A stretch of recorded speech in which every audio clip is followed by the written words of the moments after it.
Good morning and welcome back. We are on day 272 of our 365 days of Bible study. At the moment we are looking at the parables of Jesus, and here on day 272 is a parable about watchfulness. It's brought to us by St. Matthew, chapter 24, verses 37 to 51. On the Mount of Olives, Jesus was speaking privately to his disciples. The coming of the Son of Man will be like it was in Noah's time. Before the flood, they were eating and drinking, marrying and getting their children married, right up until the day Noah went into the ark. They didn't know what was going to happen until the flood came and swept them all away. That's what it will be like when the Son of Man comes.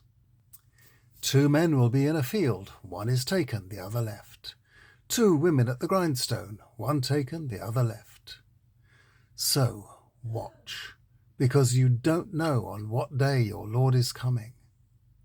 But you do indeed know, but you do need to know this.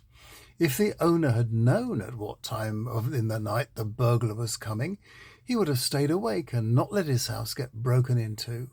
So you also must be ready. The Son of Man is coming at a time you don't expect. Is any of you like the faithful and careful servant that an employer put in charge of his household to give everyone their meals on time? That servant will be well gratified when the employer turns up and finds him doing his job properly. Yes, I tell you, he will promote him to look after all his things.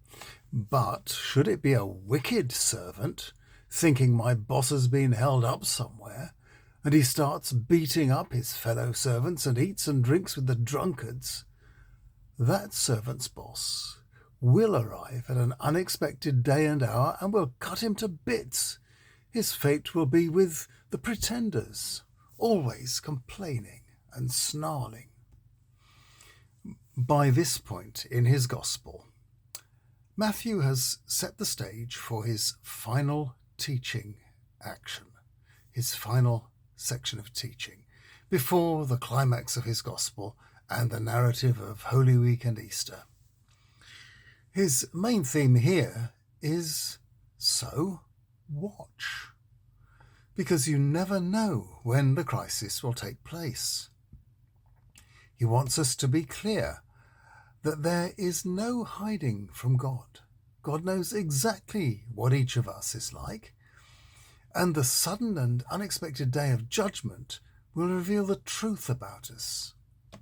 Each of these 3 parables makes its own point. The one about Noah's flood is about the unexpectedness of Judgment Day. The one about the householder waiting for the burglar is about being prepared, and the one about the conscientious servant and the drunken one is obviously about consequences. A lot of Christians take these parables as a warning to Christians constantly to be ready for the second coming of the Lord at some undefined time, possibly in the near future. At what time God will choose to renew all things is known to God alone, so it is up to us to be ready all the time. Many other Christian commentators take them to be a warning to be ready for your own death.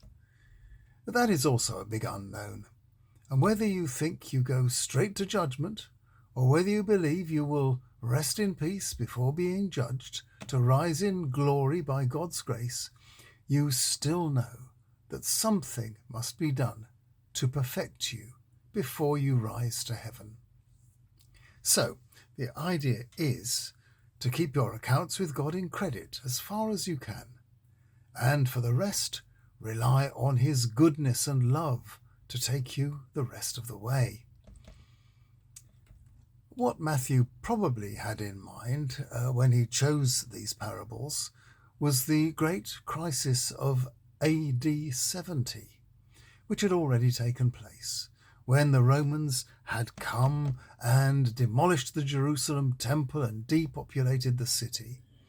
That would have been a disaster in recent memory, and for people of Jewish origin like Matthew, it would have felt like a judgment on the nation and its leaders, a lesson Matthew would have felt obliged to pass on to his readers, both to former Jews and former pagans.